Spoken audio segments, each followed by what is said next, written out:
Alright, so here we are, our final top 30 positional ranking for the 2024 NBA season. And yeah, we're going to be ranking the top centers in the league. Like always, this is just my subjective list. And if there's anybody that's not mentioned or you disagree with any of the rankings, let me know in the comments. This will eventually lead up to my official top 50 player ranking for the 2024 season. And I'm going to be still doing some other rankings like my top 25 under 25. And I may even do my top 50 players of all time list, something I've never done before. So yeah, if you guys enjoyed the positional ranking videos, I would appreciate a thumbs up. Can we maybe get 1,000 likes on the video? And yeah, without further ado, let's get into it. Alright, to start off this list at number 30, we have Ivica Zubac of the LA Clippers. Zubac has just been a pretty consistent starting center for the Clippers since he's been with them, especially over the last few years. He posted around 11 points per game last season, also gives you 10 rebounds, gives you a block and a half a night, and he's super efficient from the field. He shot above 60% each of the last 4 seasons. He's actually not the worst free throw shooter ever too for a big man, shoots around 74% from the line throughout his career. And we kind of know what he is at this point, but he's still only 26 years old, which is kind of crazy because I feel like he's been around in the NBA much longer. So he's coming in at number 30 on this list to kickstart the ranking. One player I'm a little bit lower on going into the 2024 season, and I've been pretty low on him over the last few years, and that's Jusuf Nurkic. This man has been pretty injured over the last few seasons. In the 2020 season, he only played in 8 games. In 2021, he played 37, 56 games in 2022, and then last year he played in 52 games for the Blazers. He's still a solid player, don't get me wrong, because he gives you 13 points, 10 rebounds a night. He's also an underrated playmaker, gives you around 3 assists a night as well. I like that he took more 3-pointers last year. He shot 36% from 3 on 2.3 attempts a night, but we know that Nurkic isn't a great defender whatsoever. He can't be the anchor for this Blazers defense, and he's getting paid like a top 20 center in this league, and in just my opinion, he's closer to 30 than he is to 20, and maybe there's a chance that he ends up getting traded at the deadline or he's in a Damian Lillard trade, so this could be his final year in Portland. I got Al Horford coming in a spot above Nurkic at 28. Now I do believe that this is going to be Al Horford's last year on this ranking. For the first time ever in his career in 2023, he averaged under 10 points a night, but he was still as efficient as ever, shot 48% from the field. He shot 44% from 3 on 5 attempts a night. That is why Al Horford is still a top 30 center in the league in my opinion. He's still an okay rebounder. He's a really good passer as well. He averages over 3 assists throughout his career. And I think he's still a solid shot blocker as well. He's not a starting center in my opinion on a playoff team, but he's a perfect backup in Boston. And he may not be a Hall of Famer one day, but he's had a really good career. The player coming in here at number 27 could be ranked so much higher if he was the starting center, and he was the 6th overall pick in the 2020 draft, and that's Onyeka Okongwu. Man, I really think Okongwu would break out if he was the starting center in Atlanta, and maybe at one point we see that this year if there's a trade with the guy ahead of him. But Okongwu has improved each and every year of his 3-year career so far. 4.5 points as a rookie,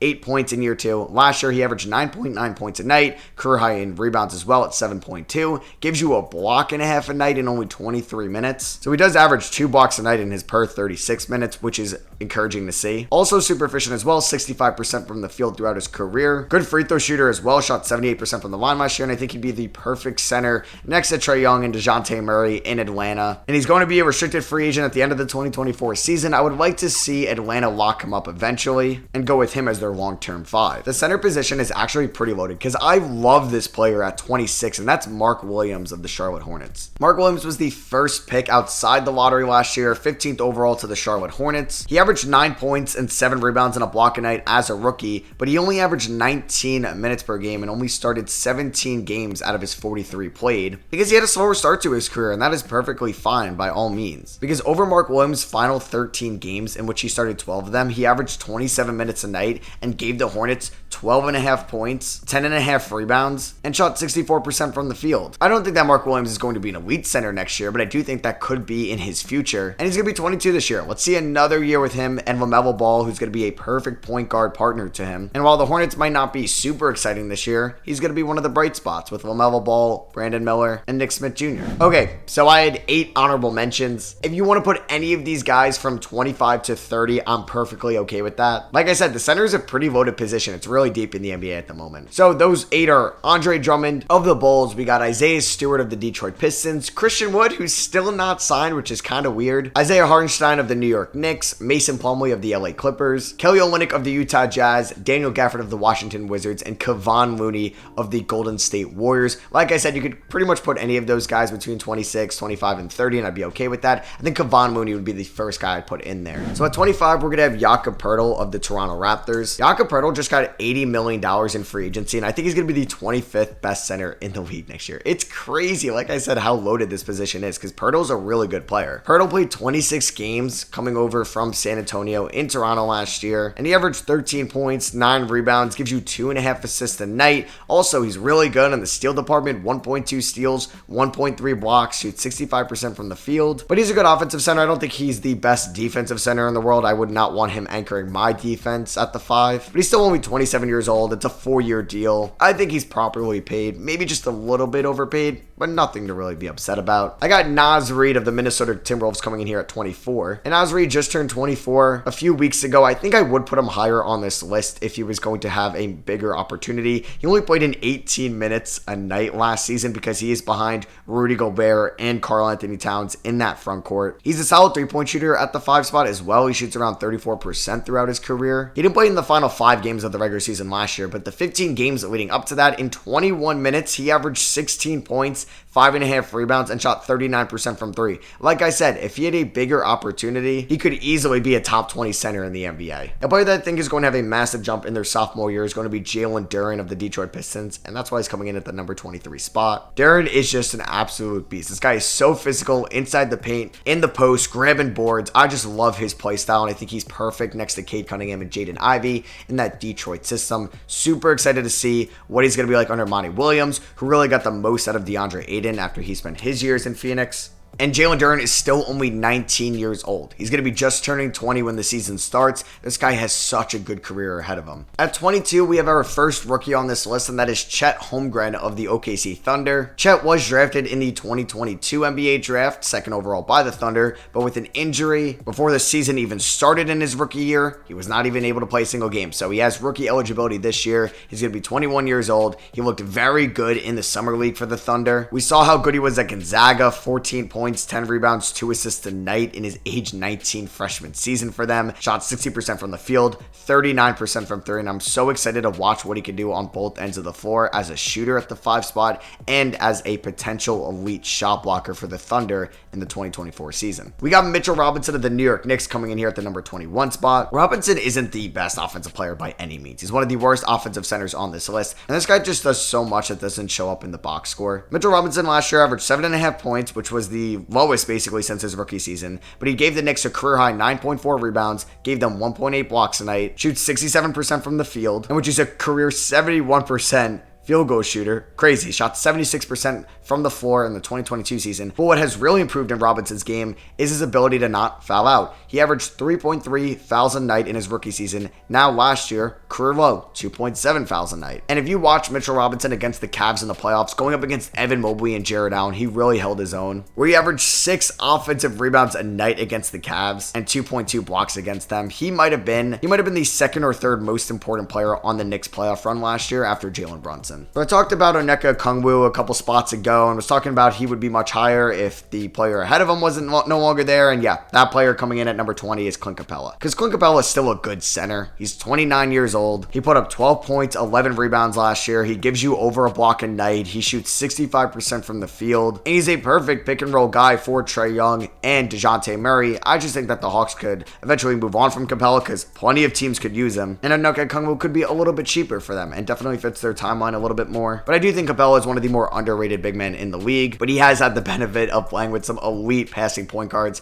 after playing with James Harden in Houston and now Trae Young in Atlanta. We got a skilled offensive center here coming in at number 19, and that's Jonas Valanciunas of the New Orleans Pelicans. Valanciunas is definitely trending downwards on this list. He's going to turn 32 this season, and he did have a drop-off offensively last year, but he was still really solid. 14 points, 10 rebounds, 2 assists a night, shoots 54% from the field, 35% from 3, 83% from the line. And I do think if he was a little bit better on the defensive end, he would crack the top 15. And he's definitely a more skilled offensive player than he is defensively. I got Steven Adams of the Memphis Grizzlies coming in here at number 18. When I talked about Mitchell Robinson, I talked about how he does so much that doesn't show up in the box score. And Steven Adams is basically the same thing, but even better. Adams did have a major injury last year with the Grizzlies, and he only played in 42 games. And we saw how much worse the Grizzlies were without him than they were with him. Because he doesn't do anything crazy in the box score. I mean, he gives you 8.5 points a night, 11.5 rebounds, which is pretty good, 2.5 assists a night, which is very solid for a center. But he's basically the middle linebacker of that defense. He's able to call everything out. He's a great screen setter. He's physical on the boards. He's good in the passing lanes. He's super smart on both ends of the floor, knows his role and knows where he needs to be. And it's crazy that Steven Adams just turned 30. Feels like he's 40 at this point. We got Wendell Carter Jr. of the Orlando Magic coming in at number 17. Talk about underrated, man. Carter Jr. has been phenomenal since getting traded to the Orlando Magic from Chicago back in the 2021 trade deadline. Over the last 2 years in Orlando, he's averaged 15 points, 10 rebounds, 2.5 assists a night. And he's actually a solid three-point shooter as well. Last year for the Magic, he shot 35% from three on 4 attempts a night. I do wonder if those numbers are going to drop off a little bit next year after they drafted Anthony Black and Jett Howard, and we assume to see some steps from their young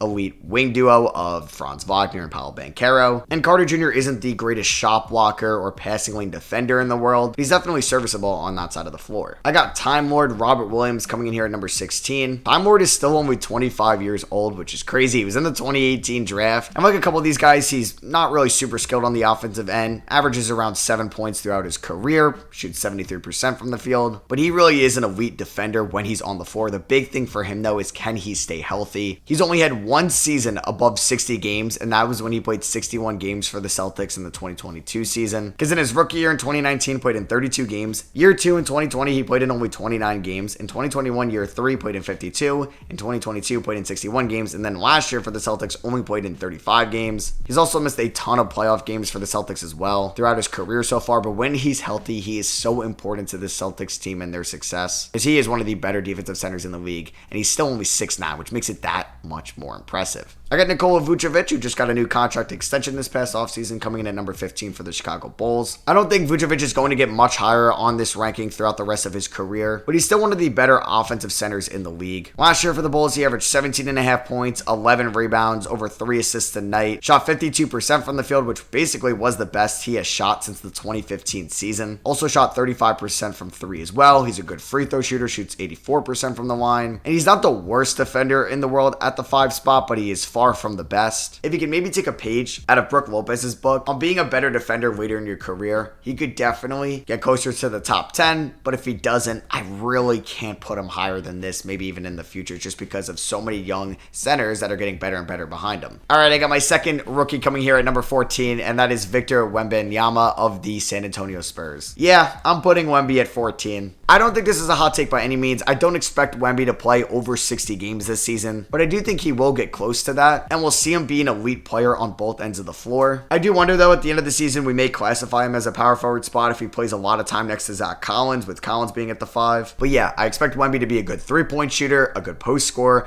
a good rim protector, and just an overall top 15 center in his rookie season. I am so high on Alperen Sengun, and he's coming in here at number 13. Sengun just turned 21 years old, and he had a fantastic sophomore season for the Rockets. 15 points, 9 rebounds, 4 assists a night, basically a steal and block a night as well, and shot 55% from the field. He's one of the best passing big men in the league. The Rockets really hit a home run with this pick in the 2021 draft, and if he can improve his defense under Ime Udoka next year, there is a really good chance he's going to be a top 10 center in the league going into the 2025 season. Walker Kessler was a rookie last year, and he was one of the best defenders in the league, and he's coming in here at number 12. Yeah, Kessler is 22 years old. He's on Team USA right now. That's how good he was last year. And in 74 games for the Utah Jazz, in which he started 40 of them in 23 minutes a night, he averaged 9 points, 8.5 rebounds, 2.3 blocks a night as a rookie, shot 72% from the field, and there is a good chance that Walker Kessler could be in the DPOY conversation in his sophomore season. That's how good of a defender he is already. But a player that might just be a little bit better on the defensive end that is still very young, and that is Nick Claxton of the Brooklyn Nets, and he's coming in here at number 11. Claxton really broke out last season, leading the league in field goal percentage, 70% a night. He averaged 12.5 points for the Nets, 9 rebounds a night, also gave them 2.5 blocks per game. I think he's going to be one of the better centers in the league next year. I'm so excited to watch him just get even better in year 5. And it's a contract year as well for Nick Claxton. So I think he's going to be playing really tough. He's going to want that big deal. And there's a good chance he can get $25 million a year, because we just saw what Jakob Poeltl and Vucevic got,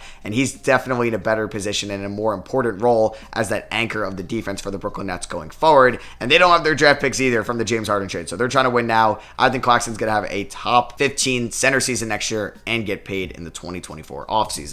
So to kickstart the top 10, we got DeAndre Ayton of the Phoenix Suns. I am curious to see what Ayton's stats are going to be this year, being behind Devin Booker, Kevin Durant, and Bradley Beal in the offensive pecking order. Ayton did average 18 points last year for the Suns, 10 rebounds a night as well, has never averaged under 10 rebounds a game in his 5-year career. Gives you almost 2 assists a night as well. 59% field goal shooter. I did think that Ayton was going to be a much better 3-point shooter coming into the league because we saw a little bit, or at least some flashes, in his time at Arizona. But yeah, if Ayton could put a little bit more focus into the defensive side of the ball and improve his ability on that end of the floor, he could really be a top 10 center in the league, and that's what I'm predicting him to do next year. At number 9, we got Jared Allen of the Cleveland Cavaliers. Now, yes, Allen was really disappointing in the playoffs for the Cavs, but he's still only 25 years old. He gave the Cavs 14 points, 10 rebounds a night last year, gives you over a block a night, almost 2 assists, shoots 64% from the field, and I think plays his role perfectly. I do wonder though, at one point are the Cavs going to make a decision that him and Mobley really can't coexist in the front court long term, or if they do want to win a championship. So could this be Allen's last year in Cleveland? Hey, it's a possibility because he was in some rumors this past offseason. Coming in at number 8, we got Miles Turner of the Indiana Pacers, who had the best year of his career last year for Indiana. He's a loyal guy, man. 8 years in the NBA, all 8 in Indiana, which is kind of crazy to say, but yeah, that's rare nowadays. He gave the Pacers 18 points, 7.5 rebounds, 2.3 blocks a night. Did average 3.5 fouls a night though, so he's definitely gonna have to cut back on those. But he shot 55% from the field, 37% from 3, and 78% from the line. He's one of the best defensive centers in the league, rim protectors, shot blockers, and he's an above average offensive center by far now. He's only played above 65 games once in the last 5 seasons, so I do wonder if he's gonna be on the floor for maybe some positional or award eligibility this year, because now you do have to hit 65 games to be eligible for those all defensive awards. And I would like to see Miles Turner once again be in the deep point conversation, and that's where I expect him to be. I do think this is going to be the final year that I have Brook Lopez in the top 10, and he's coming in at number 7. Man, Brook Lopez is aging like fine wine. He may have had the best year of his career last year at age 34. He was top 3 in deep point voting, just lost to Jaren Jackson Jr. He played 30 minutes a night for the Bucks, started 78 games, and averaged 16 points, 6.5 rebounds, 2.5 blocks a night, and shot 53% from the field and 37% from 3. Also shoots 79% from the line. Brook Lopez is so important to this Milwaukee team, and he may not be the flashiest center in the world, and he is on the older side, but he is still a top 10 center in the league, and I will die on that hill. Coming in at number 6 is a player that is not popular by any means, and that is Rudy Gobert. Like him or not, Gobert is still a top 6 center in the league, and I do think that it was a very tough transition for him to go from Utah to Minnesota, having high expectations from that trade package,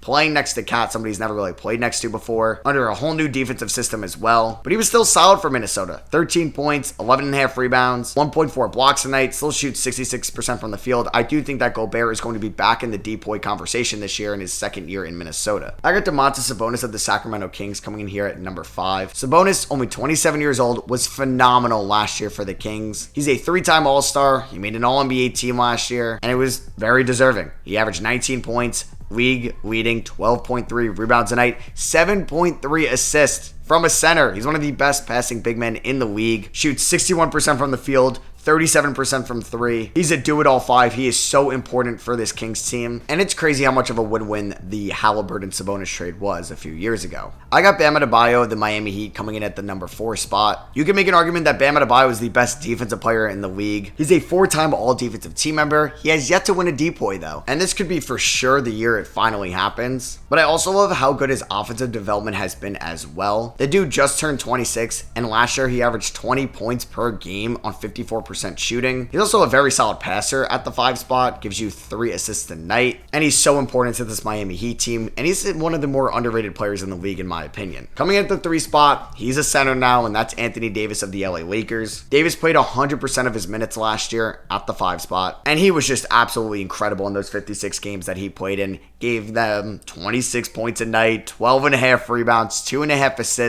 He shoots 56% from the field as well. Also gets to the line 8 times a night and shoots 78% from the stripe. We know how good he was in the playoffs last year for the Lakers on the defensive side of the ball. In 16 games they played, he averaged 14 rebounds and 3.1 blocks a night, which was the league leading spot for those 2 stat categories in the playoffs. The Lakers are also 8 points better when he's on the court compared to when he's off the court. His impact is just so vital to this Lakers team, and he's a top 10 player in the league. I feel like it would have been criminal to have Embiid not at the number 2 spot coming off an MVP season. season. Yeah, he won MVP last year. For the last 2 years, he's led the league in scoring each of the 2 seasons. 33 points per game last season, 10 rebounds, 4 assists a night, shoots 55% from the field, 33% from 3, 86% from the line on 12 attempts a night. Now, a knock on him, though, he does disappear a little bit in the playoffs, or at least he did last year in 9 games for the Sixers. He averaged 23 points, which is really good, but shoots 43% from the field and 17% from 3, which is really bad. Like him or not, though, he's still a top 3 center in the league. I think you could make an argument for AD at 2, but Embiid just won MVP, so I feel like it would have been a little bit criminal to not have him at the number 2 spot. But let me know in the comments. And an absolute no-brainer with the number 1 spot, it's Nikola Jokic of the Denver Nuggets. I mean, Jokic won MVP in the 2021 and 2022 seasons. He was finals MVP last year, best player on the best team. In 20 playoff games for the Nuggets, he averaged 30 points, 13.5 rebounds, 9.5 assists. It's just mind-boggling numbers. My jaw literally drops looking at them. On insane efficiency too. 55% from the field, 46% from 3, and 80% from the line. He's hands down the best center in the NBA. It's undisputed, no arguments against it. And you maybe can even say the same about being the best overall player in the league. So yeah, that is my top 30 center ranking in the NBA for the 2024 season. Let me know what you agree with or disagree with down below. And yeah, like I said in the beginning of the video, the center position is absolutely loaded. And this was super fun doing this ranking because it was very tough. So yeah, like I said, can we maybe hit 1,000 likes on this video? I would really appreciate it. And be on the lookout for my top 50 players list down the line as well. So yeah, thank you all for watching. I love you guys, and I'll catch you on the next one. Peace.